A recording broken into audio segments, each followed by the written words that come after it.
This is our Unconstitutional Awakening program.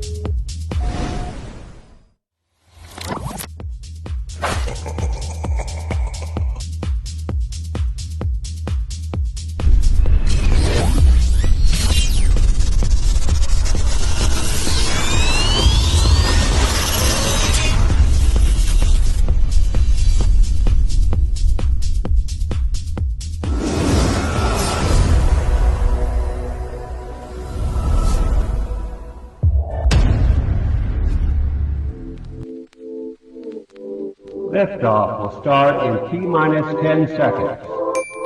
10, 9, 8, 7, 6, 5, 4, 3, 2, 1. We have ignition.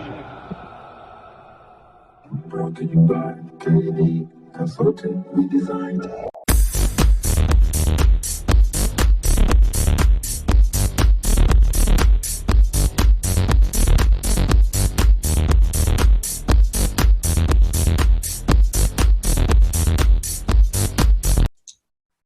Ahoy there, mateys. It's time to set sail on another episode of Unconstitutional Awakening. You guys hanging out with John over there is just so nice. We had to do it twice. And so he's back with us this evening, and it's me and Luis to just sit here and just carry on. I think we're going to talk about a little bit of everything again tonight. Maybe not so much conspiracy minded as reality and such. So, you know, that was too easy. With the conspiracies were just flying off. They were flying off last night. It was 2 hours straight. It's now becoming conspiracy fact. It's like 1,000 convoluted executions of like several players all simultaneously saying, "Now is my time to act and play a part in the global play that is the Earth." Right, everybody just taking out their cards and like, "I want to play. I want to play. I want to play." I mean, it has been getting a little buck wild out there, but you know, I for one enjoy seeing it because, you know, I've always been kind of conspiracy minded. You know, a long time ago, somebody started calling me Captain Conspiracy as a way to insult me, and I turned it into a whole moniker because, yes, sir, why not? Like it was just something fun to do, and you know, like I enjoy the conspiracy stuff, and I do enjoy some of this reality stuff that's going on around us. You know, the world's getting more and more exciting every day, and you know, it's kind of what even led to this kind of stuff. There was just another platform to put content out, you know, and give people some good information that's not scripted, as John was telling us, and we were talking about Mockingbird last night and stuff too. And you know, just real raw information out there in the world. And we do appreciate everybody that's out there on Rumble and Odyssey and BitChute, and even those few episodes that do make it to YouTube. You know, there is a couple, but the few YouTube and far between. You know, it depends on where you can go because YouTube's a touchy area. Good wholesome content. Yeah. That's where we put the wholesome content, though. Like right now, we've got the pirate series up there, and we got I saw that. We can't derank that. You're talking about piracy. and we also got the Lowell Johnson and when he showed us those amazing artifacts, because that was pretty safe for work, I guess you could say. It was a very wholesome conversation. Lowell's a very cool dude. You know, I appreciate him talking to us and stuff like that. He actually still messages me, and I appreciate him. So like, if you guys haven't checked that out, I recommend checking that out because he's a very interesting fellow. Like that's really all I can say with that. But you know, everybody out there listening and stuff and watching, we appreciate you guys, and that's why we keep on pumping out these episodes, because believe it or not, there really are people all over the world checking this out. So I think that's pretty cool, and appreciate all you guys. Like, it's the whole reason we keep doing this stuff, man. So we're just going to keep on with the conversation this evening. Before we get too far, you guys make sure you hop on over there to unconstitutionalawakening.com, where you can find all the cool stuff. You'll be able to find links to get back to John, because they're on with the episodes, of course. There's new links to get back to all the shows where you can watch it, or where you can listen to it, the merch store, all of our fantastic sponsors. And down here at the bottom now, you got great links to get back to everybody else, where you can find us on Facebook, where you can find me, Bandit, and Neptune on TikTok, as well as Caitlin. Sorry, my bad. And then Luis has his own website. You know, guys, you know, he's really cool. You guys really should check out Luis if you haven't. Like, yeah, I was checking out your website the other night, Luis. I got stuck on there for about 40 minutes. trying to go to bed. Yeah, no, Luis is a cool guy, man. Like when you follow him in other places too, he's always sharing like his Mid-Journey art and stuff, and that group on Discord and stuff like that. Man, Luis is he is a candidate for the most interesting man in the world. I could see him with his Dos Equis and being I hope one day I could actually execute half the shit that goes through my head. Actually, kind of looked like the Puerto Rican Dos Equis guy. Like, yeah, for sure.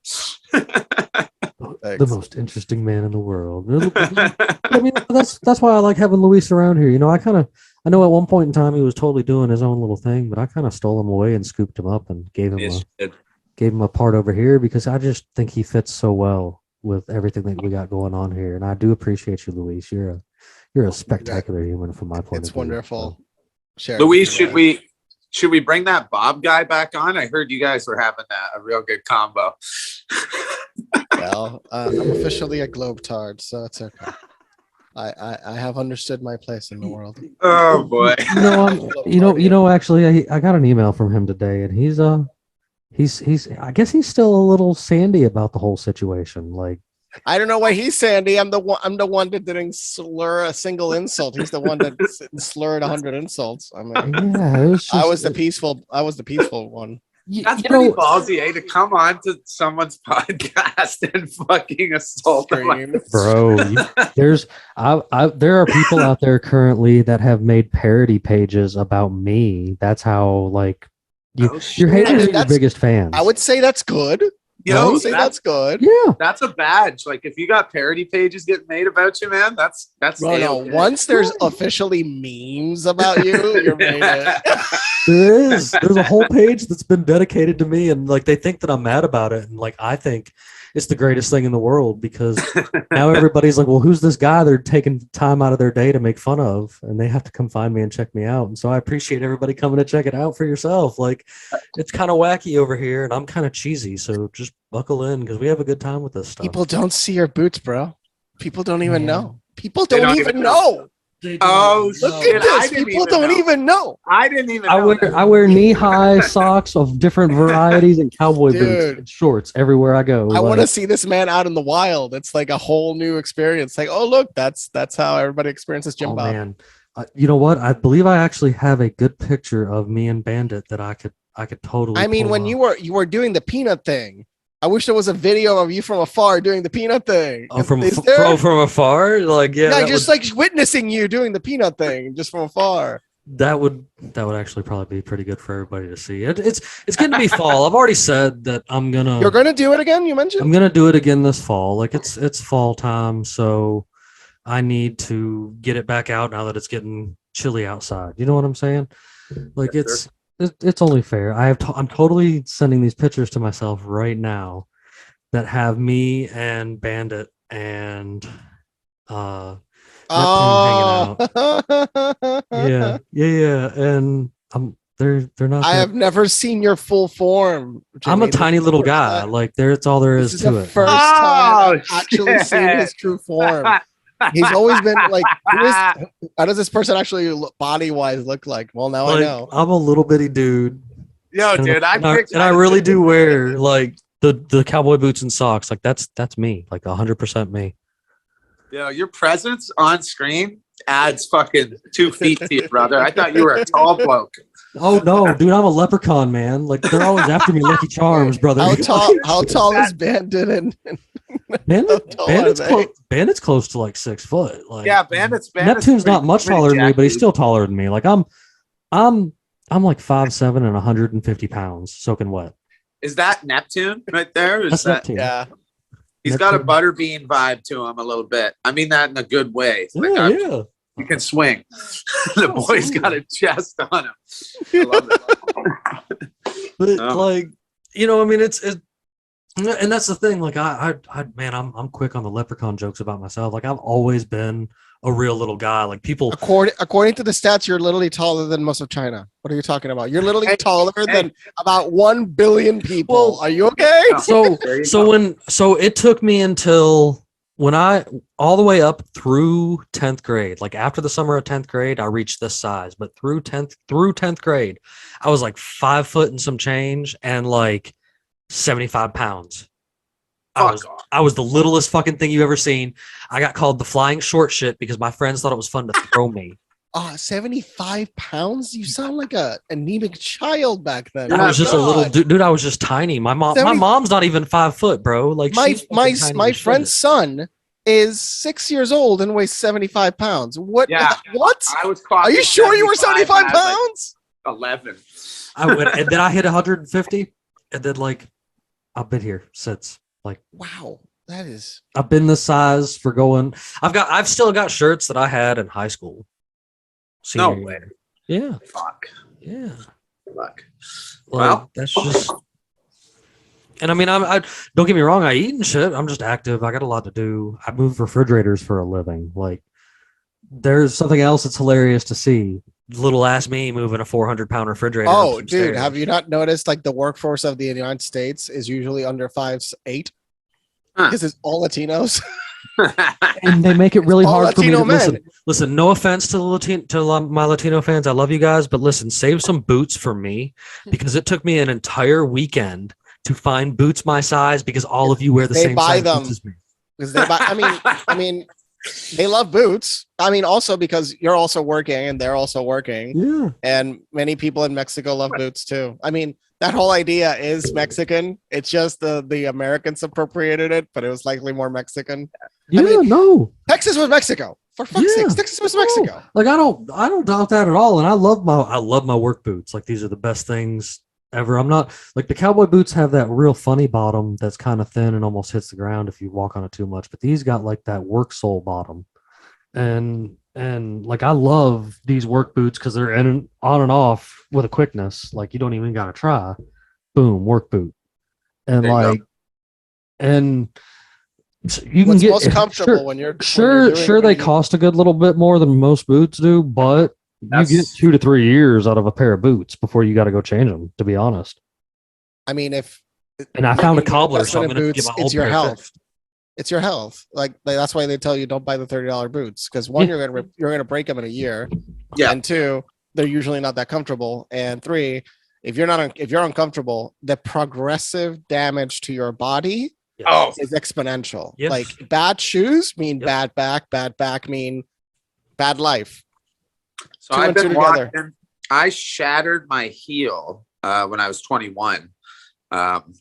I jumped out my ex-girlfriend's window. So that was the walk of shame is always better than the window, guys. Okay, that's my lesson to you. But it was winter and we had kind of hooked up after we broke up, and then we slept in. She didn't want her roommates to know I was there, so I'm like, yeah, I'll just jump out the window, no biggie. I used to do that CKY jackass shit when I was a kid, so like fuck it. There was a little snow on the ground, so like an idiot, I popped up on the windowsill, second story window, and kind of just hung my feet out and popped off. Looking down. Goodbye. And then halfway down, I was like, oh no, this is not good. Boom, land on the porch. I'm down. She drags me inside. The roommates all find out I was there. Yeah. The cigarette I had in the cab to the hospital was the best smoke I've ever had in my life. But because it's lowering your anxiety massively. So like, so people don't. I was once in a similar situation of like high stress.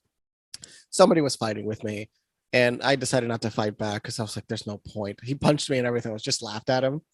That's a good way. It's like the punch is so pathetic. I'm like, I'm not gonna fight you, dude. Yeah, I'm gonna kill you. I'm not gonna fight you. So I just laughed off and walked away. I was pissed. Then somebody gave me a cigarette. Yeah. Everything calmed down. If anybody's having a panic attack, or like an anxiety situation, like a situation, even if they don't smoke, just tell them smoke this. Yes, I know you don't smoke. Smoke this, and you're suddenly gonna feel better. I've done that to somebody before, and they didn't. It's weird, but they were just like. I would go get them cigarettes. Here's some menthol cigarettes because it's smoother. It's like here's some menthol, just not Newports, please. Don't give them Newports. Don't be evil. Don't give them Newports, and it calms people down. But yeah, Newports are harsh, dude. They should be banned. They are terrible. I think they are banning menthols, aren't they? They are banning. So. Yes, the Biden administration, I think, pushed forward for banning menthol cigarettes, which, look, at the end of the day, I get it. It's an extremely addictive substance. It's like a crutch method to make it even more addictive. Yeah. At the end of the day, this is not that much better. But they're making these now more evil because they're not be able to tax them. So you guys know about the settlement that was done between the states and the tobacco companies? Yes, I do. I know all about this. I've actually made videos about this. Oh yeah, Jim Bob, then you can lead with you know. Because of that deal, and I don't know the name of it off the top of my head, but because of that deal, like there's so many cutbacks and stuff that continue, and like these politicians and government entities already spent that money years ago. They basically owe the tobacco companies kind of like a weird contract they have of like earnings. So, but it's based off tobacco sales. So everything not tobacco is not included in that. So it's like this weird situation where they need it to be tobacco sales and they need to sustain a level of tobacco sales.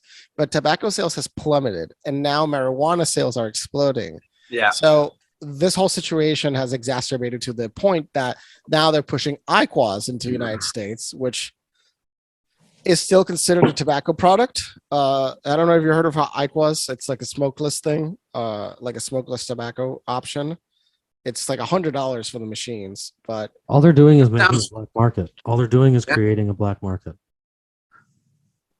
Well, I'll tell you we got a pretty rampant black market for cigarettes up here that the indigenous like to pump through the country. You go to the res, you call them putters. Usually they're called putters. You get about it's not even in a pack. You get this bag that you stick in the freezer for about $10, and there's probably a carton in that bag, and they taste like dog shit. And you're good to go for a month or so.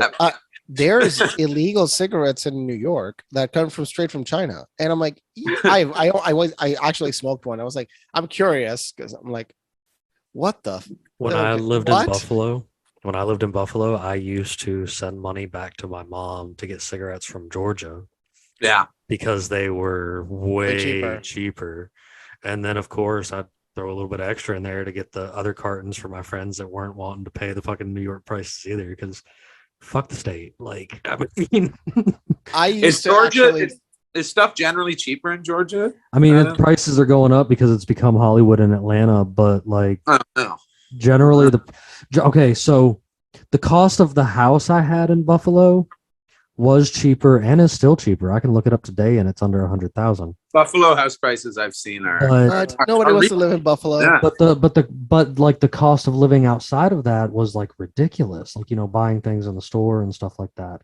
From my perspective, and this is 2007, 2008 was like the last time. Okay, that's been. And it was still high in my perspective. Like, hell, when I moved up there and my first job up there working at a gas station gave me fucking $10 an hour. That was the best shit I had ever seen. Figure I had been working for under $7, you know, down here in Georgia for years. Like, minimum wage was $5.50 when I first started working in Georgia. Oh shit. And $5.50. Okay, no, but I guess look, as much as the government's paying me right now, it's 1990s all over again. Actually, less $40 a day. And when I was ecstatic when I was making $10 an hour, but then when they were like, "Well, one pack of cigarettes costs $10," I was like, "You can suck my dick!" Like this ain't gonna happen, sir. This is ridiculous. Give me 2 hours of your life. Time off your life. Well, first they showed me the res, and I thought that was the coolest shit ever because I could go with $7 and get a carton, get multiple cartons of Indian cigarettes for like $7 a piece, and they're not the best, but shit, they did the job. And then I started being like, well, shit, I could just get my mom to send them to me. Like, why not? I just order them from my mom. She'll send them right to me. She ain't got a problem with that shit, so she used to. And then I moved back to Georgia, and then so the cost of living in houses, like to get a new house built or to get a house like anywhere close to anything, is pretty expensive. And there still is a lot of it's still pretty common to see a lot of trailers just off in the woods out here, like even myself. And because you can buy a mobile home for $30,000 and put it on a piece of land that is big as fuck and hopefully never be bothered. Buy the piece of land will be the trick, because that's the tricky part when it comes to mobile homes, that people just rent the land. Well, sure, you can go to a park, sure, but I mean, there's a lot of places that you can, you know, people buy their land and that's what they just put out there. It's common to put a trailer out on a piece of land. We still have some counties that it's okay to live out of your fucking like literal mobile home, like drivable RV. Like they don't, you know, there's And it should be legal. It should be legal everywhere. We're having a national housing crisis, and people are like, "Why are we having a national housing crisis?" Well, because our borders are wide open. Look, and because you want everybody to live in a fucking box. Like, why can't the guy that chooses to go live in a tent in the woods choose to go live in a tent in the woods? That's his choice. And that's the thing. They should allow that. They should allow pretty much anybody. Because then they can't. They don't know where you're at all times. They don't know where to find you when you miss that tax or when they need a little extra tax from you. They need to be able to keep you on tabs. So good thing though. Now there is tricks if you're camping in national parks. Like you're supposed to have to move every 14 days, and there's only so many yards that you have to move. So if you're a smart fella and you are living in a tent, you pick up and you move that many yards, and they can't do anything to you. Now, to be real with you, like those game wardens, I guess you would call them. That's and rangers and stuff. That's who you'd run across in these national forests. And when it comes to like camping and stuff like that, they're a little more lenient. But when it comes to like trying to, they love to fuck with people if you're like on public lakes and stuff about your fucking fishing. Oh, I've been booted off parts up here. That's why I fish down the river, because one, good luck catching me in my canoe going downstream. And two, like I'm so far deep in the fucking woods when I go fishing, like if you come up on me, you're probably on a piece of private property that I'm only allowed to be on, and you might get shot because you're not supposed to be out there. Not supposed to be.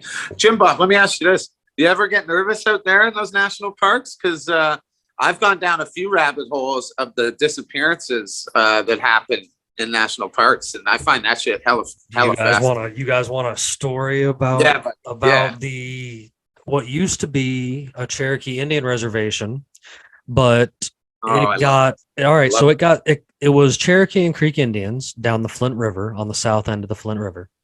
And in the late 1800s, early 1900s, Trail of Tears time, it actually got sold out from underneath them by their chief, Chief McIntosh, who was killed on his route home by fellow natives because of selling everybody out.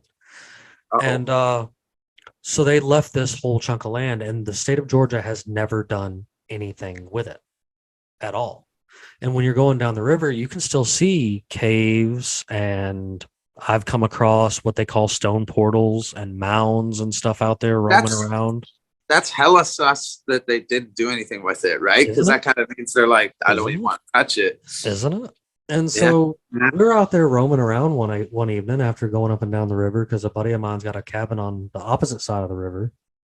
And we're out there with our deer rifles and stuff, doing our thing, just kind of walking around through the woods. I mean, I'm not going to go walk through the woods unarmed. That's just I think. So, dude, my homie leans his rifle up against the tree and stands on the other side of the tree to pee. And I'm on like the other side of the tree too, like opposite of all of them.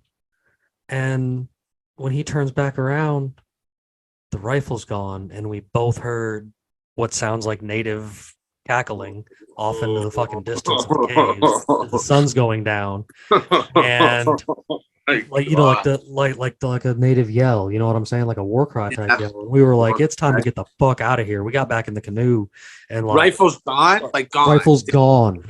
And my buddy Rabbit, which I hope he does listen occasionally. I imagine those were teenagers 100%. Fucking with you guys, but still, not a place you want to be in. I mean, either way, as deep in the woods as we were, like if you come up on us, dude, we didn't known it, man. We were out there, like. And that's some creepy shit. I really think, because there's evidence that people actually still like live in those caves, of course, but there's like evidence that there was a lot of weird native, like this was a center of congregation and stuff like that, because this is a big river, the only river in the state that doesn't have a dam on it.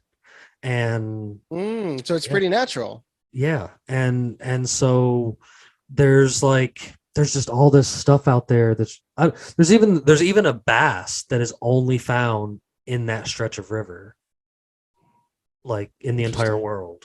Like, what do you mean? Like particular species that's not exploited? A species. Oh, a bass. Oh, a species of bass. Species. Yeah, it's a shoal bass, like a rock type living bass or whatever, and like it's apparently only found in the Flint River. And there's some other weird critters like salamanders and shit that are only found down there off the Flint River and shit too. Like there's some like weird mystic shit about this area of Georgia, all the way down to alternative versions of the story of Doc Holliday, because he grew up in a place called Griffin, Georgia, which is a town or two over from me. And when I tell people when I tell people that I've been to his dentist office, they're like, he was a mobile dentist. He never had an office. And I'm like, I can show you the plaque. I can show you the building. So I don't know what you're talking about. I've seen his childhood house, the house he had as an adult. And there's even a plaque in that cemetery of that town that talks about his grave being there and unmarked. He's not actually in Denver, in the place where his whole little shrine and go-to thing is. That he was brought back to Griffin, Georgia, and buried next to his parents in an unmarked grave. There's a set of tombs out there, and they like, there's all these weird things that go on in this area. It happens to be on the 33rd parallel too, so that's all kind of you know what I mean? Like, it's old country, man. That's where stuff, and like the fact, I guess it sounds like that shit doesn't get fucked with too much by the powers that be and humans in general, which has allowed it to develop these kind of unique species and shit, which, hey, let's go. It's funny that those things, it's kind of a tangent, but like, I didn't realize sloths, for instance, are like a huge source of medicine. Like the mold that grows on a sloth is used for a lot of treatments. Yeah, I didn't know this shit either. But like, sloth. Yeah, straight up. Sloths are like hella good for us. Like we owe sloths. I can't remember that. Exactly. All I seen, they still love their kids. I saw one clip. Fungus extracted from a sloth hair has been revealed to have medical advancements on cancer treatments. Yep. I was mentioning because there's a cute clip of like somebody, the baby dropped and the humans bringing it back, and the sloth is like, oh, like it starts moving fast as fast as it can to grab its baby and like put it back on him. Do you know most sloths die while they're taking a shit? Because they come out of their tree to poop, and that's when they get murked. Yeah. They're like, meat. The wolf is like, I smell sloth meat. Can you imagine for those animals, sloth meat is like a delicacy. You gotta wait till they're shitting. Slothy. They call them slothies. I grew up at a time when we actually still ate things like turtle, like. Oh, I've seen a turtle. Fucking video of a turtle getting cooked. And like my grandpa, you know why I could never do it? Way inside the show. Did you ever watch that fucking cannibal movie, the old one, where they used real footage of them? It's considered one of the most like disturbing movies ever made. I was on a weird. There's a few, but it was the one. It's the one where they go to the Amazon and like. They chop this turtle up on camera, and it's fucking savage and fucked up. And I don't think I could eat a turtle from seeing that shit. I gotta figure out what that. There's multiple different kinds, of course, but we used to get. In many countries, it's still done, but the problem is turtles are crucial for the ecosystem. So, like for example, you have certain things like ticks. They don't contribute to the ecosystem. Mosquitoes, they don't contribute to the ecosystem. So a simplest explanation is. There's a few interesting creatures that do connect to what is the collective ecosystem, and there's a few that do nothing, that only consume. And you also could say the humans are one of those too. Because of people's inability to whatever. The turtle population in Georgia has gotten so far out of hand. Oh, really? That I can, if I go to, I can take you places where we would normally go fishing, and there is no fishing anymore because the fucking turtles have ate it all. Oh, you stand there in the boat and you look around, and all around you, shells around you, turtles. Just how big are they in that region? What's the average size they get to? That's what I was getting at. Is we have a varying amount of turtles. Snapping turtles, those massive motherfuckers. We have giant alligator snapping turtles. Yes, I have seen them so big that they can snap a man's arm off. Yeah, never get close to them because that mouth is strong. And then we have littler snapping turtles that will take fingers off in a heartbeat. We got, your like regular kind of like common box type turtles or whatever. And then we also have an array of soft shell river turtles that are Those really are the cool. ones people have. Those sound tasty. The soft shell sounds tasty. Am I right?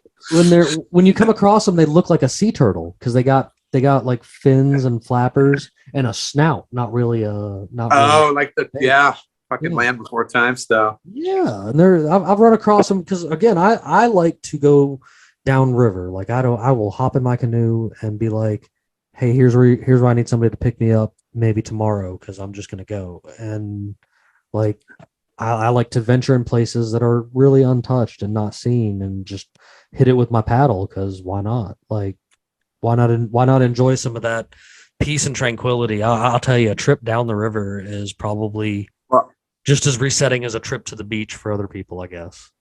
Jim Bob, I'll tell you this quick. You'll enjoy this.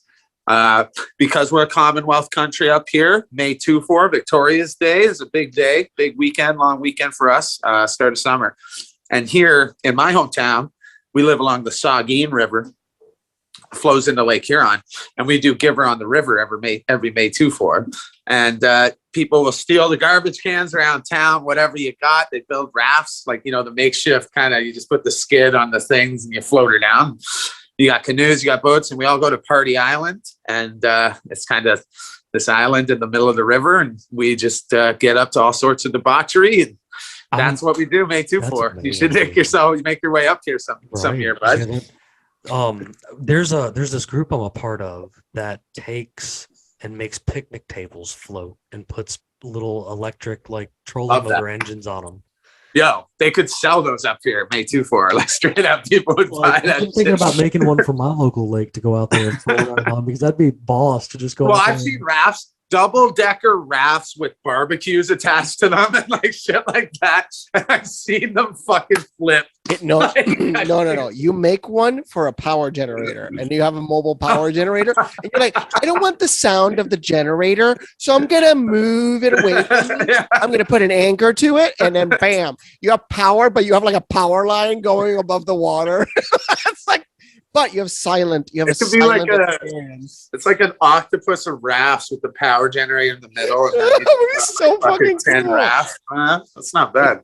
Well, in Puerto Rico, I mean, you've seen that as well in the U.S. You ever seen the boat parties where all the boats just line up and then like it's on the water. So if you fall in the water, you're going to the water. Yeah.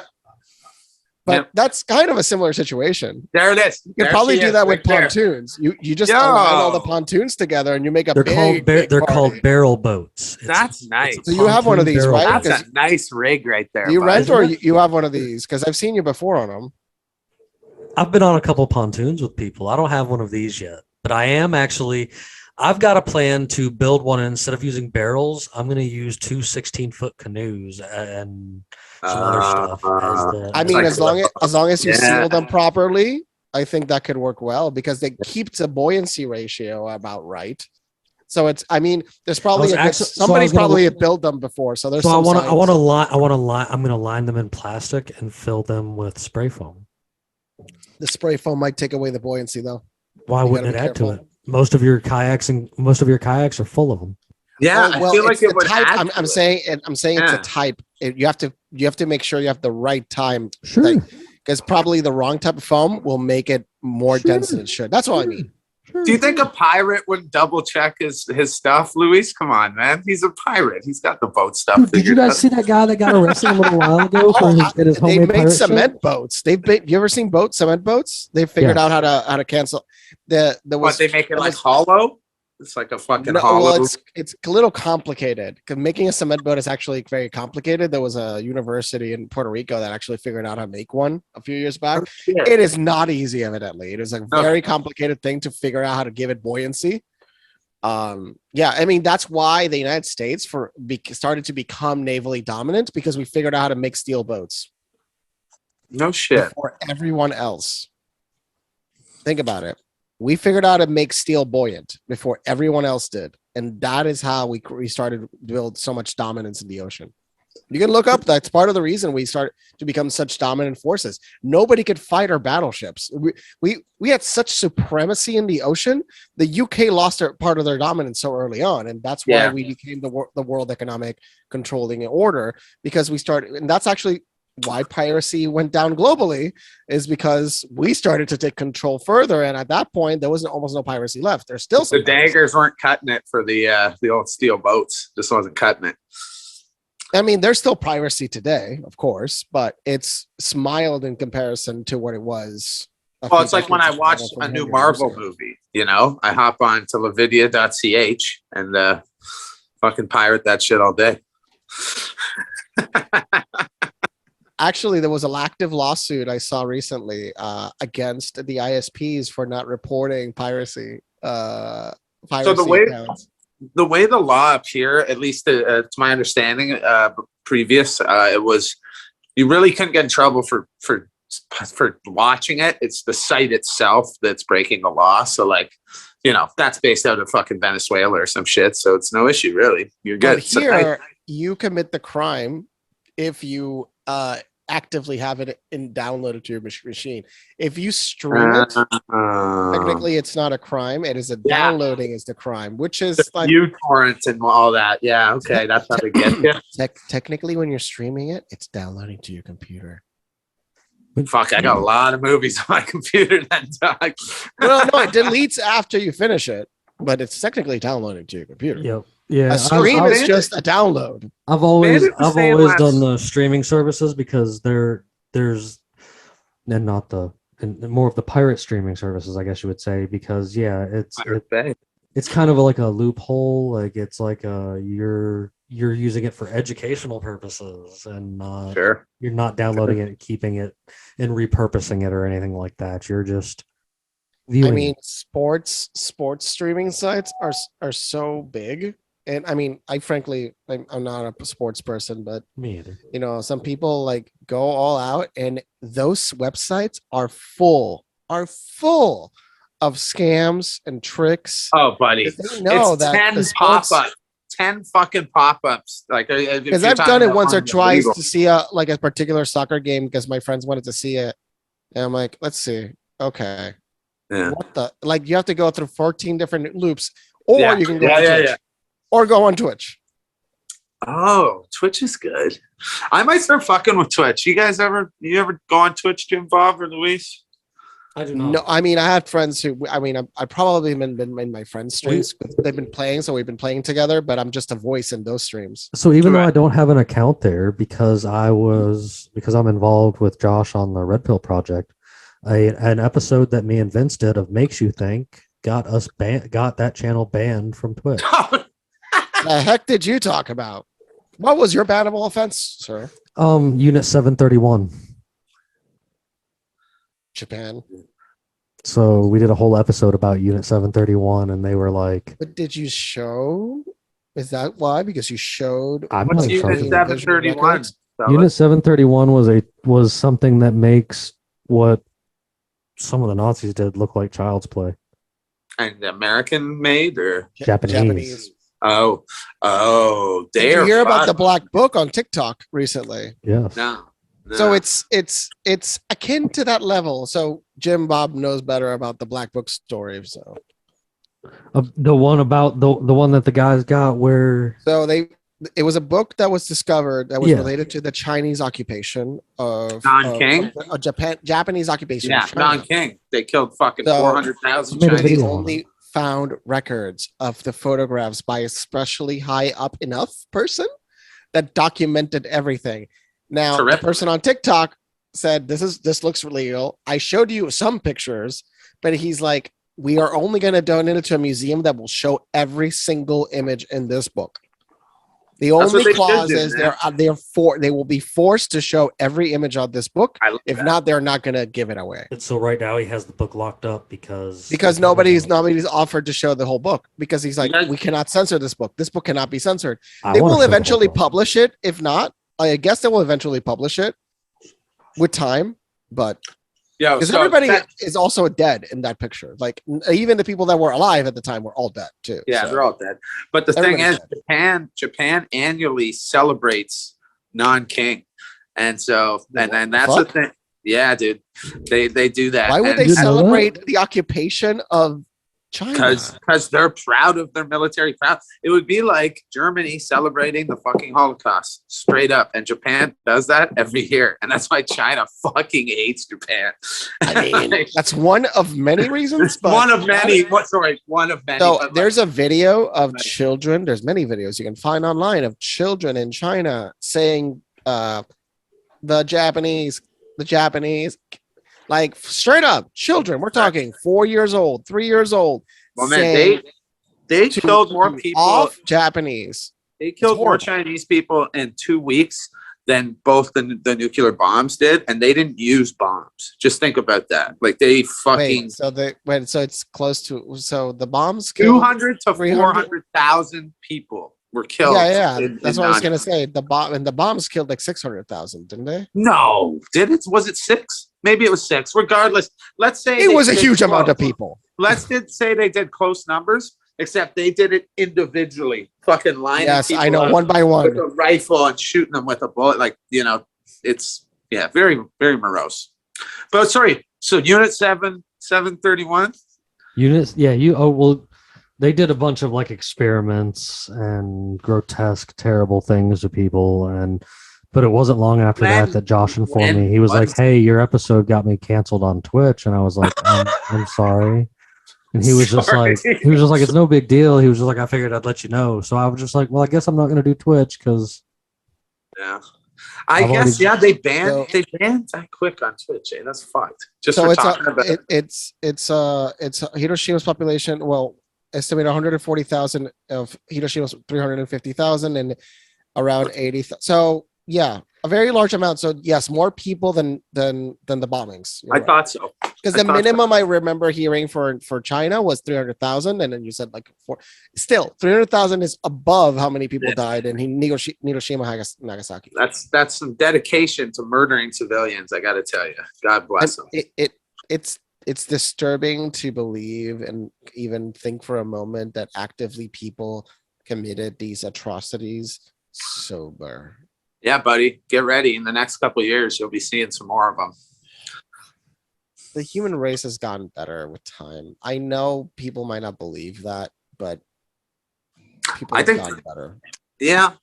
I have a buddy I used to argue with on this topic a lot, and he used to say, "Well, John, we live longer, blah blah blah, and this whole thing. Don't. How can you live longer before?" Well, yeah, we used to live into their 80s before. That was been a fallacy. Well, regardless, to me, I was just like, well, so what? It's like you have longer lasting farm equipment. It's not like, I don't know, they keep us alive longer so they can fucking work us till we die. Remember when people retired and like did stuff like that and had technically now you don't. Well, technically, what's the average age of death in the United States in certain parts? It's a few years after you retire. Yeah, no, man, you're working till you die. Well, the thing is, studies have shown retiring can cause an early death. Because of the routine. Yeah, so the problem is after you quit, you have to do something else. There's no purpose. You have to have a purpose. If you're not getting up in them, yeah, no, man. I have worked with a guy who's 82, and he was sharp as ever. He had never stopped working, and that is what he said. That's why he said he was able to be so spry, because the guy was not, Joe Biden at all. He was like coherent. He could move. He didn't fall off his fucking bicycle. Joe Biden's 82, isn't he? Or 81? How old is that Cabbage Patch? On September 8th of every year, the Japanese Victory Dance is celebrated for the capture of Nanking in 1937. Yep. Oh, and it was also recent, September 8th. Yeah, buddy. Yeah, they just had her. They do it yearly. Yeah, man. I know that sounds so fucked. I remember I learned that. One of the things that stuck with me from my university poli-sci degree was some of that shit. And yeah. Well, I don't believe that the human race is as dark as we were in the past collectively. It's just a lot of different factors, including the alcohol. Boys, I just gotta take this call real quick. I'll be right back. Yeah. I'm sorry. But Jim Bob, you've heard of the alcohol? What is it called? I'm sorry, I'm trying to remember. It's essentially children from alcoholics. Uh-huh. So children from alcoholics will have a tendency to violence, and it happens in the early stages of the fetal stage, and it causes them to have that tendency. So they understood that once we started to filter water, once we are able to just drink water instead of beer, the human race slowly got more peaceful. So one of the biggest contributing factors to a peaceful society was the stopping of that issue. I can't wrap my head around the fact that you think that humans are better now than they were before. I'm speaking about violent. I'm speaking about violent tendencies to extreme degrees. So there were less people. There are less people now born with those tendencies that they are born in the past. There are more people docile and zombified because there's too many bright shiny colors in front of their face to even be worried about that kind of stuff. I think like when you get into other countries and stuff like that, this stuff still goes on. There's still violence and grotesque and slavery and gruesome and Chinese hunting Muslims and all kinds of things like that. Oh no, I'm not going to debate that there's still no evil in the world. There is. There's a really good book I'm trying to look up right now. I think that's a fallacy. Like I think that's there's more people that are more docile, sure, but I don't think that is more peaceful. There's a book about this subject actually called, it's from Steven Pinker, The Better Angels of Our Nature. I need to go through it. It's about it's a book related to showcasing how throughout time collectively we have become more docile, more peaceful as a society. You could call it also docile. I'm not going to disregard that statement at all. You could say it's also more docile, but peace is thriving. Like we thrive in peace. We don't thrive in war. We use war only because it's profitable, and that's exactly what's happening right now. It's profitable. I mean, sure, but why did it turn off? Sure, but I mean, at the same time, like that just seems to be more. It's something that happens in cycles. I mean, the human race reaches points of peace and then reaches points of war. Like it's no, and yes, and there's different names for that. The recent book, The Fourth Turning, was a recent description, but there's been multiple descriptions. Somebody sent me a book called, I think it was called 1933 or 1919.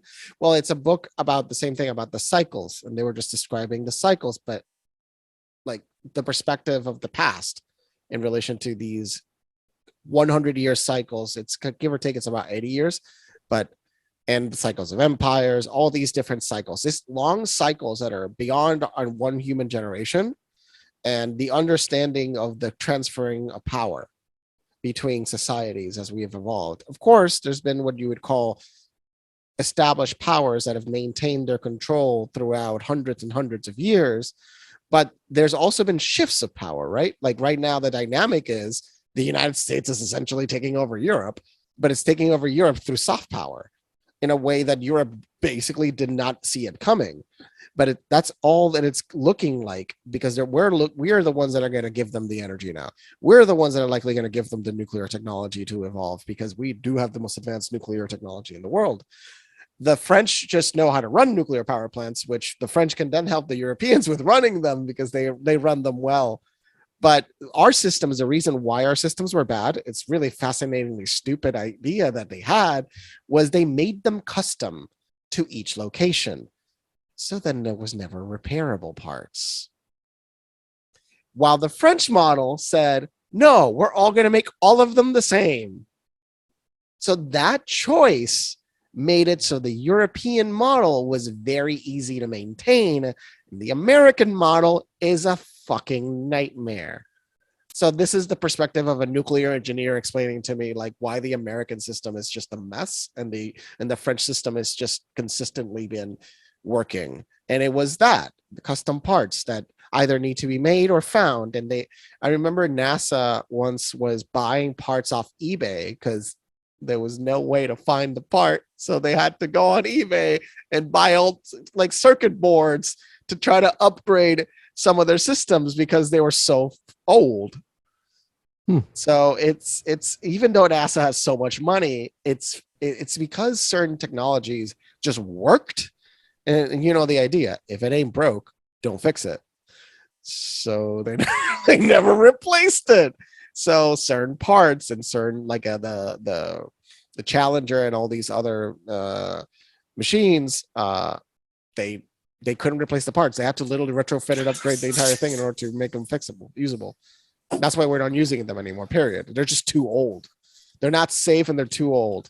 I mean, you saw what happened, the poor Columbia event. That was horrible. 5 people died in an explosive situation and everybody saw them. You guys remember the Columbia crash? The Columbia incoming, so it was coming into the earth and the plaques failed and the shielding failed and it exploded in the air. You guys don't remember Columbia? No, I just came back, so I'm not exactly sure what we're talking about. So, okay, the Challenger event. You guys seen the Challenger situation, that explosion? Yeah, we actually talked about that last night. And we did. How much of it is true and not? There's this part about like potentially everybody has magical twins, and that part is. I didn't learn about that, and somebody made a hilarious TikTok about, but what if Big Bird was there? What if Big Bird died? And they were just describing a whole new world where Big Bird inspired the youth of the world and created a whole new reality that was like so much better than ours. And it was all because Big Bird died. I mean, I was yesterday years old when I learned about that Challenger conspiracy. And that one is, some of those pictures are pretty fucking uncanny, man. I don't know. It's all I'll say is like at surface level, you gotta ask yourself. That's it. At a surface level, is it real? I mean, I don't know the facts. I didn't study it further enough, but it's something everybody should look at.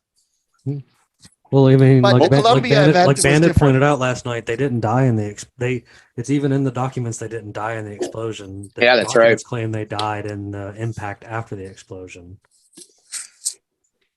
Why the fuck would they want to hide them like that, though? I just wonder. It's a narrative. I guess. Yeah. I don't know the circumstances of 86. That happened a few months. I think that happened a month before I was born. Actually. Or a month later, but there were situations. There's like, that's why they also think that we went to the moon just to bankrupt Russia, which I actually think that's fucking 100% true. Like that was like the simplest explanation I could. It was the space race was a very interesting thing, which looking back on it, it does seem like it was like, because wasn't Russia was the first one. They were the first at the gate. They got the first satellite in the sky, if I recall. Why could Nixon call the moon? What? Huh? What did you say? I didn't hear. Yeah, he said, why couldn't he call the moon? No, why could he call the moon? Why? Why? Why was he on the phone? Yeah, I forgot that he called the moon. And then he also happened to have a picture in the background while he's on the phone with the people on the moon of Earth from the moon. Look, okay, I'll tell you. Is that true? I never fucking. Yes, I mean, I learned about that like a year ago, and I was like, "What? Nixon did what?" I had no idea that happened. Look, this is what I'll say about that. Horseshit. The technology to do that. Horseshit. So I'll give you the hilarious example, which I want to slap people with because I know film. They have some film experts come in and say, well, at the time we didn't have the technology to fake this if this was faked.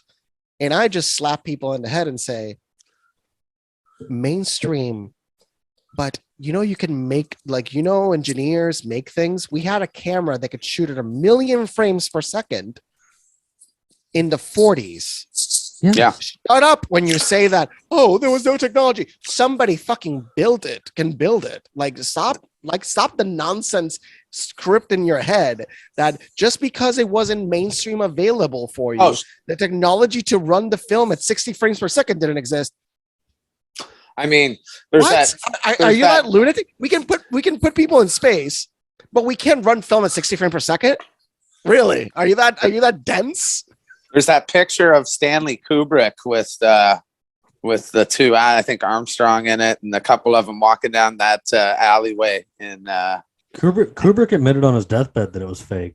Kubrick, man, Eyes Wide Shut. Kubrick got killed for that movie almost 100%. And I wanted to see the Napoleon film he didn't complete. Have you ever heard of that? Yeah. No, I haven't. Let me look up the visuals. The Napoleon film it was all shot in candlelight.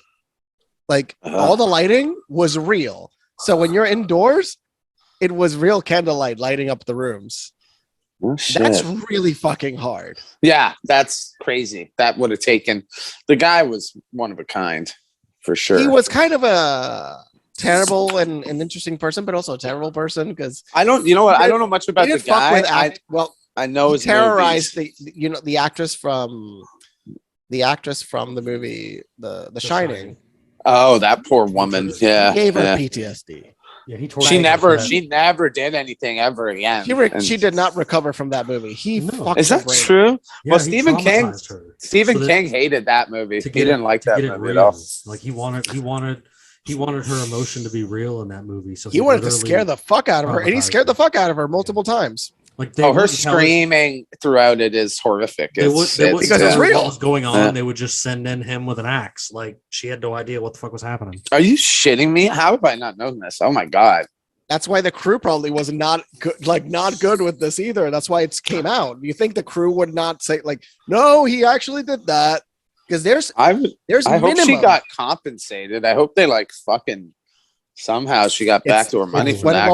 Was it the 70s? Hell no. She didn't. No, probably not. Probably not, man. Fuck. That sucks. She got traumatized and didn't get any good money out of it. I mean, there's speaking of conspiracies, there's a huge Room 523 or whatever that documentary is about how The Shining is actually about the Apollo moon landing, and there's all these kind of little things they talk about in there. Like Kubrick put all these notes in there to let you know little Easter eggs. Yeah. Well, Danny wearing this shirt is one specific one that does resonate. He's wearing the Apollo shirt, and he's standing in a certain spot. And then there's a significance with the room number, which he changed from the novel. So I mean, shit. And maybe he's just fucking. Maybe he's just the first troll. He was just trolling, first troll ever too. It could be. So well, there's multiple trolls you can think of in life, and that's why we joke around that Bill Hicks could be the Jones. That got brought up last night. Actually, that also we got talked about. I didn't know who Bill Hicks was. His teeth are exactly a shame. And his age lines up perfectly with how he looks. Does he look like a 50-year-old? That got mentioned as well. Is that a 40, 50-year-old? Wait, it's a 64-year-old, if I recall. I think he's late 40s, early 50s, is what he says. Yeah. He's in and the thing is, he's been friends with Joe Rogan for 20 years. So do the math.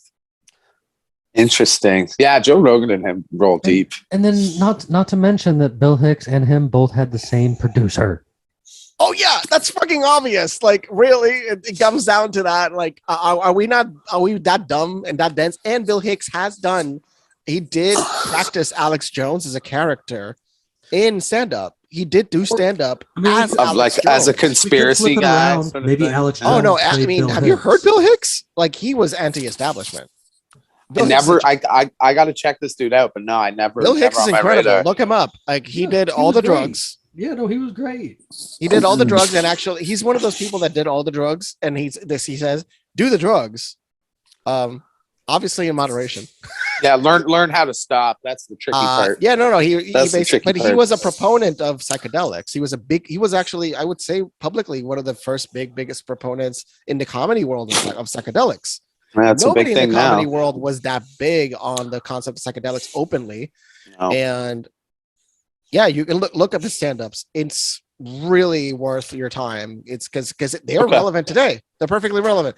Everything Bill Hicks said 20 years ago is just as relevant today as it was back then, if not more, because he was predicting what was coming. So was good old Jones too. Boy! I found this video. It was this video where where Jones is all like, oh yeah, you caught me or whatever, and you hear him break character in his voice when he's talking to somebody off stage at one point in this video, and then there's also like the way he words it, like coming out of his own mouth, he's like, oh yeah, you caught me. He's like, but you got one part wrong. I'm not Bill Hicks. I'm still Alex Jones. I just played Bill Hicks. And I'm like, same difference. Same fucking difference, dog. Andy Kaufman. Could that be the distinctive difference? I don't know. And I've not delved deep into like the backgrounds of people analyzing the actual records. Yeah. Because could that be the case? Because they've gone down the life of Alex Jones, so they know the guy, where he come from when he went to high school and everything, just because he's such a big personality that everybody's gone as deep as they can down the rabbit hole of his life. Sure. But it's just Alex Jones wasn't really a big thing until that producer came in and he did some footage. Like there's the things line up perfectly. Bill Hicks disappears, Alex Jones starts to come into the existence. It's almost a perfect parallel. Like Alex Jones exists slightly before Bill Hicks dies, and then Bill Hicks dies, and then Alex Jones. That's literally the timeline. It's crazy. But now he's a dick. So Bill Hicks, you've turned into a piece of shit. He just inevitably sold out to the capitalistic machine, my friend, and God bless him. I don't think seen the court hearings. He's actually advertising his website. I'm like, at this point, dude, he's calling. Dude, go for it. Fuck it. He's just like, the court hearings is some of the funniest footage you're gonna see like this year. No, it's Alex Jones fucking talking. Yes, at 1776coin.com. You'll find it at 1776coin.com. That's just, what was it? The crypto website? Like Infowars / crypto. Think about the fact that his fucking lawyer sent his text messages to the prosecutor. Like that motherfucker. How is he still using that lawyer? That on purpose, right? Like how that is he still using that lawyer? He can't afford to hire a new one now, bud. That's what's up. No, he still has money. He made $800,000 a day some weeks from Infowars, from shilling that shit. So they're going after the supplement company. That's not him. So they're trying to just destroy him. So he's just said openly, I don't want to destroy people's lives because a lot of people depend on me. So I get that part. No, and like, look, this is Caitlin. Is her name Caitlin? Yeah. Yes, Caitlin.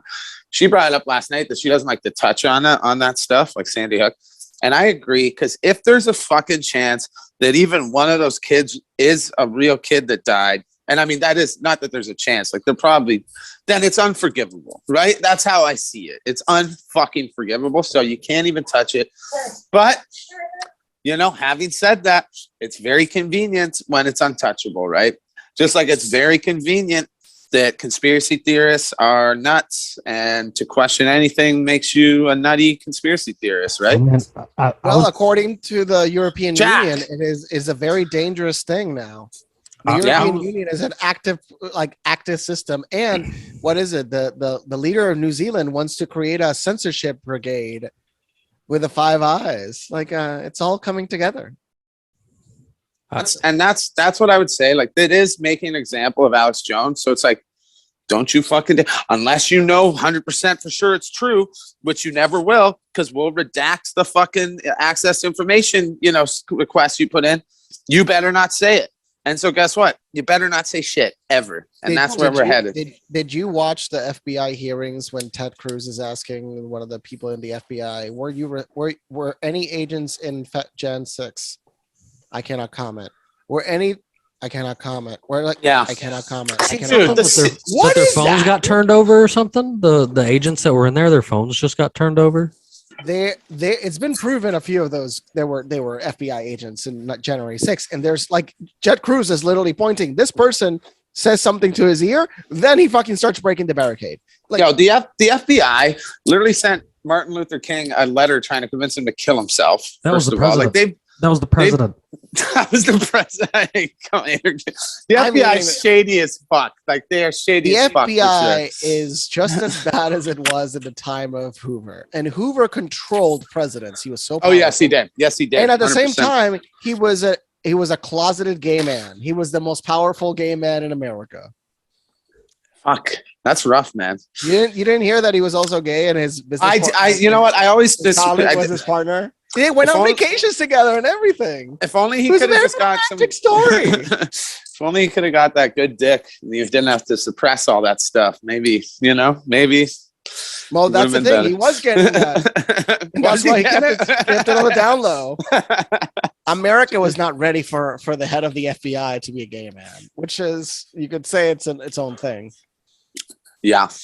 But he was a piece of shit, evil man. So Hoover was a horrible. That's why Trump wanted to destroy the building. No, man. Did you know that they wanted to move the building just to not name it Hoover anymore? You know that? No, I didn't know that. Trump wanted to move the FBI headquarters. Right. Where? To Mar-a-Lago? You wanted to move it inside Mar-a-Lago. I don't remember. So what it was like a weird cost savings thing. So the government would save money if they moved. So it was actually related to some cost savings because the building was just old and useless. So they needed upgrades, and cheapest thing would be due to. It's just like the government just leave something to rot and fall apart and get something. Yep, essentially.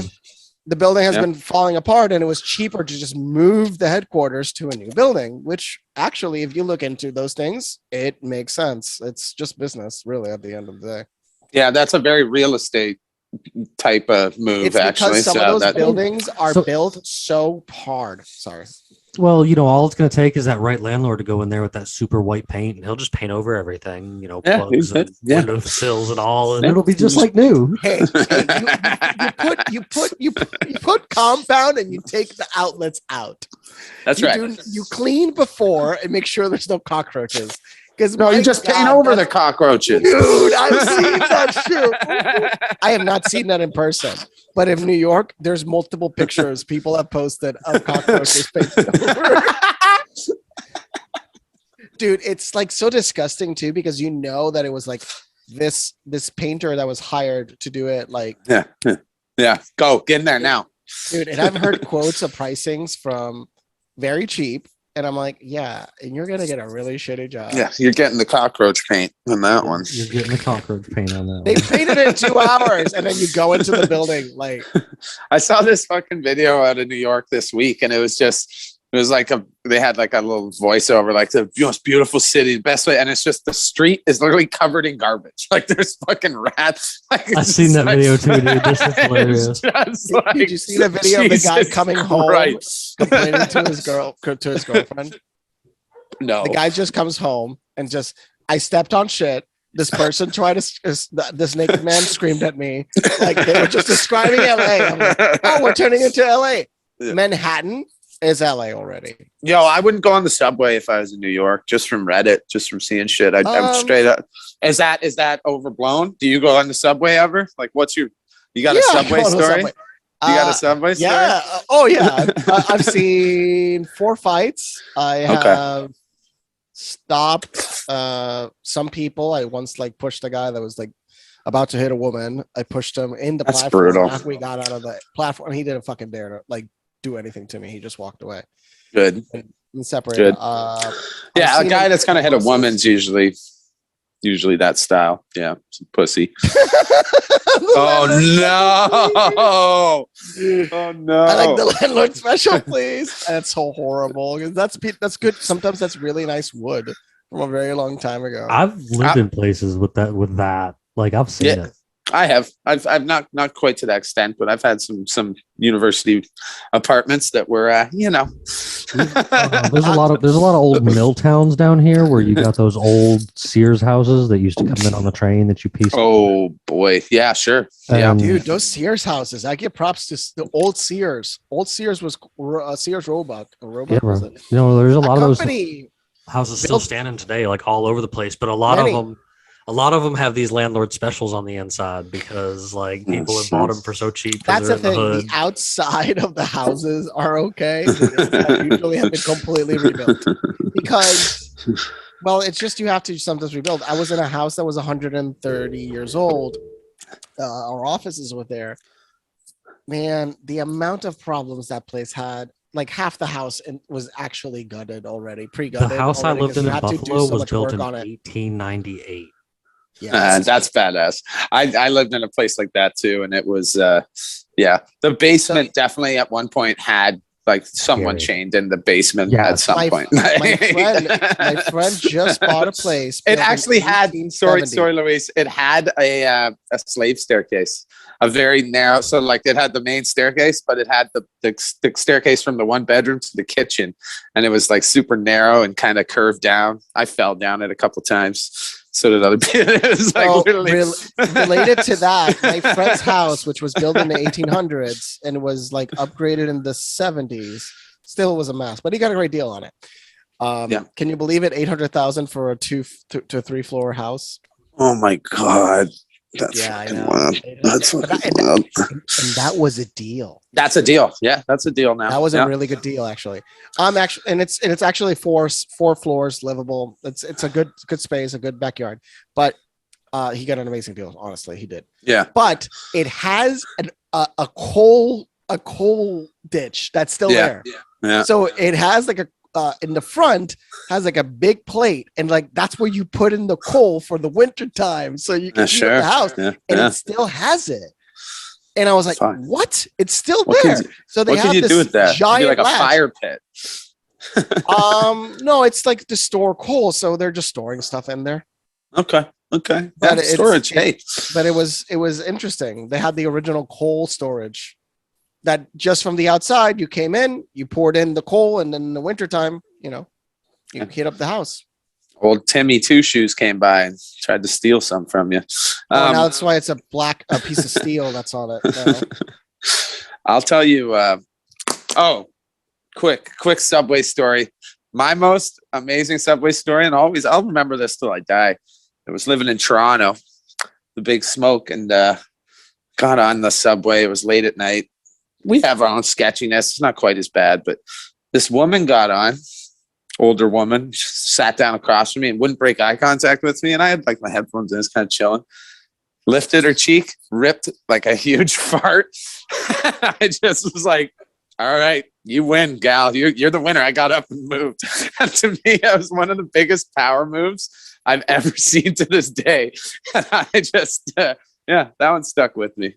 Like, never broke eye contact with me as she farted. So I mean, God bless her. I wonder what she's up to now. So I gave Jimmy a fight I recorded. Now it looks all crazy because I recorded it from my DSLR instead of my phone. So if you want to play that was a fight I recorded. The guy had a python on him around his neck, and fuck off. he then tells the guy, why are you taking a picture of me? What are you doing? And he gets really mad at him, and they start fighting because he was complaining about somebody taking a picture of him. Yeah.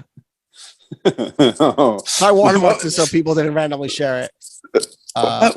What was the python doing? The python is on the floor. Eventually gets on the floor. Sorry, it's shaking. Oh my God. Look at the python. Stop the video. So sometimes you have to stop the video to see the python. So you can go back a little bit. You'll see the python still around his neck. I did notice the thing around his neck. There's a python around his neck. It's about to fall. You're about to see. Sorry, my friend was freaking the fuck out. If my friend wasn't freaking out, no, it's quite understandable. It's kind of. I was trying to comfort her, but no! Yeah. God damn, the boys are not happy. God, it's so fucked up to be in those situations because it's kind of like you get those moments where you're like, should I stop this? Should I do that? And you start to. No, in this situation, there were people over there actively trying to stop them. At the same time, we were screaming at them to fucking stop. Oh, I was actively screaming at them. Yeah, there was another person that was coming towards me. Because again, there's an animal. There's a snake. Snake. Oh, now they're swinging. Dude, there's a snake. Oh, they are. Did he swing the snake? Yeah, there it is. Here's the snake on the floor. Oh no, Dude, he You swung have to the stop the snake video at a few him. times to see the snake on the floor. I It's seen right the there. snake on the floor, but fuck, I they're swear going it at it. looked like he swung the snake at him. Look, there's a Pomerania in the corner too. Look, there's a snake. There's a It's snake right there. Welcome to New York, boys. Oh my God, let's go. Let's go. Jesus Look at that. Christ. That looks fun. Yeah, that's, oh no. Ringside Yeah, this seats. is, they It's got a real it on. fight, bro. This is a Yeah, real fight. like, And then the they got doors it. are like about to open. And we're just like, open the Yeah, fucking bye-bye. doors. Yeah, Get out, bye-bye. get out, get out. I was just screaming at the conductor, like there's a fucking fight in the train. Oh I man, had that to probably, just scream it at them because nobody was. They're like, there's a fight in the train. So they know because you can also hit the button. Again, Yeah. my friend was freaking the fuck out. So I didn't hit the button because then another person came towards us to like come, like just, you know, it was like, okay, what's get the going fuck on? away from the snake in the fight. Yeah. So, Yeah. and my friend ran away afterwards. I was like, what are you doing? She was really afraid. Very So- fair. Very, very fair. I understand. I understand. She comes from Kazakhstan. She had an incredibly crazy story. She was adopted through some foundation. She was the child of a prostitute. Jesus. Yeah. Yeah. she I had mean, a- those are the stories. I had a friend from Albania, really beautiful girl, and she always used to say to me, she never understood. And I mean, she was there for the war and like had family members die and came over, you know, with her family. And she never understood. I would try and tell her about the teenage rebellious years, you know, that many of us, not just in the West, but, you know, yeah, mostly in the West, where you kind of the rebel without a cause. And she's like, why did you do that? Why would you act like that? And it's like, I don't know, because I guess we could. I guess we didn't have enough trauma in our life. So it's like, we make some. I don't know. But it did kind of hit me where she's like, well, why didn't you just love and cherish your family? I'm like, I don't know. Because I wasn't in a death situation, I guess. Right. That's part of the dysfunction of the American household. And it's happened also to the Canadian household. That yep, there is 100%. a dysfunction that has been caused by the state, by a series of events that have continually degraded what is the cohesion of the family.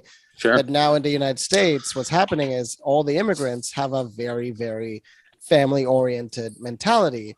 Big time. Weirdly enough, they are supporting something that will eventually eradicate them. So that's the good news. Okay. Is that they're inviting in people that will eradicate their agendas. Because I hope so. Latino is for 90% of the Dude. nonsense that they think they are. That's a culture. We're that part has of the a lot of change, but people respect. don't They have recognize a lot of respect, and indigenous up here respect the elders still and all that. And I mean, god damn. I am all for congressional representation of the indigenous populations in the United States. They need congressional representation, and they're working on that now. The That's Navajo an Nation is interesting active. idea. The Navajo Nation is actively working on congressional representation in Congress, and I think that's cool. I think that's cool. Happen, but Yo, man, when they're working on it. When it comes to cultures and religions and all that sort of stuff, I mean, for me, native, indigenous, aboriginal, whatever the fuck you want to call it, that culture to me is probably closer to the truth than a lot of other religions and whatever. I mean, it's like, be good to the earth will be good to you. Shit. Pretty simple, right? Cherish your grandparents. I don't know, all that stuff. The American natives live with the earth. We're generally, sometimes they had wars between each other, but the tribes themselves, nobody owned anything. Yeah. Share it. Hey, there's plenty. There's fucking plenty, right? But there even still is today. The Yeah. problem is we build these artificial scarcity mechanisms, and then we have built money, it has helped with the flow of exchange. It has expedited it, but the problem is it's also utilized as a form of control. Money is a very complicated and it's a house of cards at this point, because we're all carrying around. Oh no! Now we're just playing a giant scam game of like, yeah, who's gonna going to take drop the the ball debt first? Who's going to not pay the debt first to set off the chain reaction that will Italy. cause? It's our Italy. Yeah. Well, shit. America did it to Russia with the bonds. Did I you mean, that guys already hear- happened. Did you guys hear her basically calling Macron a piece? Yo, so wait, do we dig this chick or not? I've faced some backlash because I referred to her as like a right wing, because that's what the media is She's not a saying. fascist. No, okay, because I looked into it more, and she doesn't seem to be a fascist. Really, she's just not super down with being like a 20 pronoun country, like which is I'm down with that. Like so if you listen to well, she recently said, "Hey, you know where we're having a crisis in Italy because France bombed the fuck out of Libya, and then they have a giant refugee crisis, and where do they come? They come here." Nice. So nice. then she calls out the imperialist side of France, and if you guys didn't know, France is technically the third superpower. Mm-hmm. So how? France has more bases in the world than even the Chinese do. France controls 14 economies. Shit. France charges, and she mentions in the speech, France charges a minting fee for their currencies. So the Democratic Republic of Congo, who uses francs, gets a minting fee from the French government. No shit. I wonder if we pay that from Quebec at all. I wonder if there's something there. I got to look into that. Louis. Holy shit. Nebraska is the only state, I think, that runs on its own banking system in the United States, I believe. There's some specific details on the Nebraska banking system being separate to the rest and their system being better. But I wish I could tell you more, but there's some particular interesting things about the Nebraska banking system compared to the rest of the states. But back to that is, like, she just flat out just insults the fuck out of Macron, the French government, and the imperialistic mentality of the French government. And yeah, they're gonna meet in a few weeks, so that's gonna be fun. Oh, that's juicy. That's fucking juicy, Doug. I'm all for Italy going this direction. I mean, some of my Italian friends, which are all far left, will be like, "Hey, oh my god, but it's a fascist." I'm like, have you seen where Italy's been? At this point, just try a new thing. I mean, it's not fascism. She's not a fascist. And Italy's not going to fall into fascism. That's all made up. And realize this: whenever they call you a fascist, just look at who's saying it, and then you're like, wait, those are the fascists. I mean, shit, a fascist. Like, you're not a fascist till you have control and power. Like, you can't be a fascist until you have power. And who has control and power? Who's controlling the media? That's actually kind of very interesting. Yeah, I like that. The United States technically runs on a neo-fascism version that's from the left. It's the same shit, just a left-wing version of it. Peterson, and I don't like quoting this fella who's gone a little sideways in my opinion, but I remember he said, this is years ago, he said liberalism, extreme liberalism is the new fascism. And I do got to say it is the thing that stifles freedom of speech. It is the thing which is telling you how it is and how it should be, and not really. I mean, that's to me what fascism is. And it's ironic at this point. Like, freedom of speech is a concept created from liberalism. Like, you know what I mean? Like, they should be staunchly supporting that shit. Like, anyways, it's all backwards now, man. It's all fucking backwards. Like, Trudeau Antifa protects the fascist. We've gone sideways. Justin Trudeau got elected on the back of a policy that Harper had, and it was it wasn't even that women couldn't wear niqabs or hijabs. It was that we asked you remove them during your oath ceremony, your citizenship ceremony. That was considered ultimately, and Trudeau played this up huge, very racist, blah, blah, blah. It was the dagger in Harper's coffin. And now here we are 7 years later, and everyone's celebrating the hijab being ripped off. And I'm like, well, what the fuck? Well, this has never been a good thing. It's been a symbol of misogyny since the start.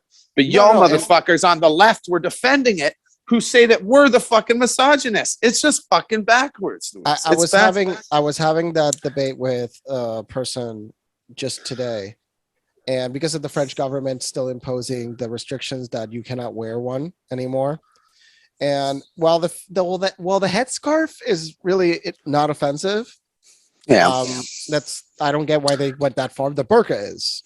I mean, it's meant to. It's oppression. It's the oppression. Headscarf, no, it's oppression, the headscarf bro. is a choice. The headscarf, I don't care. It's a choice. I mean, shit, you're wearing a thing on your head. It's whatever. Exactly. That's fine. Hey, look at that headscarf. That was my guy. That's my That's dude. your right guy. By the way, this is the guy that said it was racist. Wait a minute. Yeah, that's the guy. That makeup artist, though. That's some clean work. Find a color picture. There's a makeup artist. Like, Trudeau probably did. He did his own makeup. He is a big drama guy. He loves drama. No, he was a drama teacher. He was all about that. It. Job is too perfect. That color, because there's other pictures where the color is perfect. I hope like somewhere down the line that got expensed somewhere in the government coffer. Like, didn't you see his mom was getting money from the? Come on, you didn't see the controversy a few years back that his mom was getting kickbacks from the government? Oh, I mean, I didn't see it, but Jesus Christ, mom was getting like $200,000 from the government. During COVID, he sent an internal email out to Parliament Hill staff, and it was like, if you're feeling a little pent up, sign up for my wife's yoga classes. Like, it was like online yoga class. Swear to fucking God, man. And they criticized him. Why are you advertising something of your wife? Yeah, man. I remember him, and guess what he said? Hustling. He just literally changes the subject.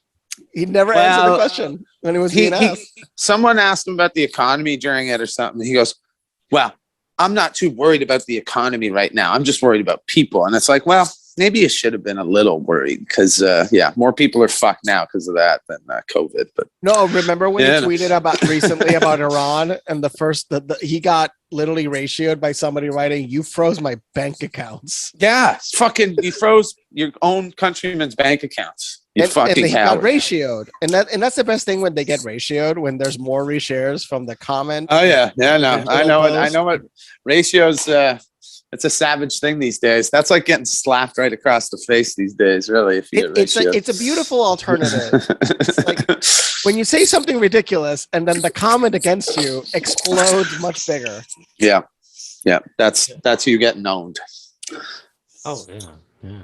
Well, there was the Trump commentator guys that just lived off commentating on Trump's post. You can make a living off that.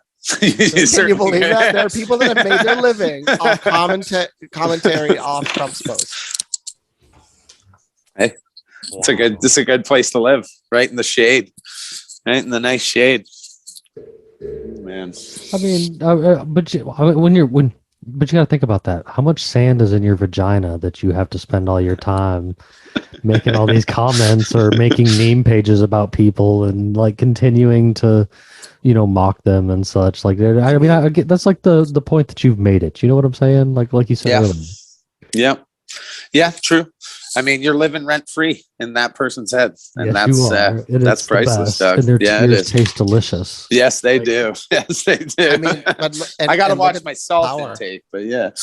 Look at the power people get from that type of fame. Eventually, that's why some people thrive on it, regardless if it's hateful relationship. Because if it's a hateful relationship or something that wasn't actually negative, then you're fine. And I mean, right now, I'll give you a simple example. For me, it's like in Puerto Rico, the governor doesn't do anything and is actively protecting a corporation that runs the power authority. Now, the power authority needs 6,000 employees.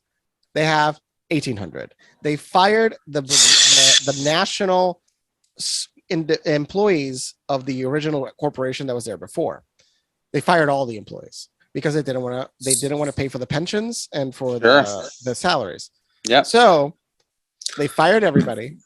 And what the mayors around the island are doing now is they hired those people that were fired. And then the company Luma, which is owned by a Qantas in the US and Canada, is only hiring themselves from Qantas. So they're only hiring their own employees. It's a big circle jerk. You cannot hire anybody but us because we want to get the FEMA money. And they literally wrote it in a memorandum that everybody should sign. And the governor said, everybody should sign this. It's a memorandum that basically stated that the only person FEMA is going to get paid is Luma. And because the other mayors are saying, no, go fuck yourself, we're going to hire the people that already know the system, already knows the grid, and they're going to fix it. And they're actively doing that. So in defiance, they're just fixing it. I love that. The mayor of one of the places was a lineman. He was like, I was a lineman. I know the system. All the breakers are off. I went there myself. All the breakers are off. We have no power. The place next door has power. We have no power. You imagine 200,000 people have no fucking power because the power authority says we have a monopoly of who can fix your system. This level of corruption should be prosecuted to the highest degree, yet nothing is done. Nothing. This is criminal acts that are killing thousands. They're going to kill thousands of people. It's the stuff that makes 5,000 people died because of that. 5,000 people died. That's absurd. That's the stuff that makes you want to smash your head into the wall, frankly. No, it gets worse. How do you at that point do anything? Like when you're handcuffed like that? They got billions of dollars to rebuild the power grid. Now, this is enough money to rebuild the power grid essentially to the 21st century. Pretty much, if it's not misused. So Puerto Rico power system could be upgraded to be really robust and strong because we have the money. It only takes 10 billion to fix half the problems in the US. 15 billion is going to do more than that to a freaking island. No shit. Their only real problem is we need a lot of helicopters to set up a lot of the lines. It's like a whole thing because of the mountains. So there is problems. They invented the methodology to do lines with helicopters in Puerto Rico because they were like, how the hell do we do this? And they just figured it out with helicopters. That's intense. My brother-in-law does that sometimes up here. He's a lineman off helicopter. Yeah, he's done that. I believe it was perfected in Puerto Rico, the techniques, because they were doing it in the mountains because there was no other way to do it from a helicopter. Yo, I asked them, like, how do you do that stuff? Do you get used to it? Like, I don't even know. Because like I get up to those heights, man. My knees start shaking. I've managed to force myself to jump off cliffs in the water and stuff, only because like some 10-year-old girl does it beside me, and I'm like, fuck. It's all in your head. But nah, man, heights. Yeah, those guys are crazy. And he said he didn't like it at first, but it's amazing what the human minds can adapt to and just get used to. But absolutely. Fuck me, I don't know. I like my feet on the ground. I'm like a, pretty burly guy. It's not easy to pull myself up. So yeah, I like being on the ground. Nothing wrong with that. Fellas, I think this has been a fantastic evening, and I think I'm about ready to go around and ask you guys if you got any final thoughts before we get out of here. I know, John, you've got your YouTube going on and your book you promoted last night. You can plug that again if you'd like. Yes, sir. Confessions of a Middle-Aged White Man. It's available on all outlets, Kindle, Kobo, whatever you got. And Uncle Johnny TV. I'm posting a lot of older stuff from the talk you may not have seen, and newer stuff that's shadow banned, and we probably some new more TikTok collabing, bro. I would love that. Yeah, let's talk about that. And hope y'all are good. Another great convo, boys. Yes, sir. And I look forward to the next time you come back, man. I love having you around. I think you got a great perspective and bring some good laughter to the crew. So I appreciate that. Luis, you got anything for me tonight before we sign out? Pay attention right now, because these are the moments that will be written in history books if we have history books. Word of mouth, at least. we are becoming the tension's getting higher and higher and higher and higher and higher and higher. I mean, just the amount of misinformation is massive. But watching it, I wanted to say before, if we could find somebody that's lived through at least the Vietnam era of the propaganda, the misinformation of that time period, speaking to somebody from that time period, because we can't find from World War II, understanding what it led to, what led to this, what led to that, and what people were talking about locally at the time. Those are fascinating elements to really, if you know somebody from that time period, ask them. Simply ask them, what was your experience at that time? Because there was less exchange of information, but people knew that many people knew what was going on. That's why there was a lot of protests against the Vietnam War. There was a lot of protests against the Korean War. So just be mindful that people want the better future, and we're all going to work to build a better future. I believe in a greater, more beautiful future ahead. We just have to get through this insane moment. Here. Yeah. No, I always keep saying there's going to be a better tomorrow. Like, we just got to keep working that way. And what we're trying to do here is find all those alternate kind of systems. Well, you guys know, before I sign out, I've always got something good for you. So what do you get when you cross a parrot and a shark? What? A bird that'll talk your head off. You guys have a fantastic evening. Thank you.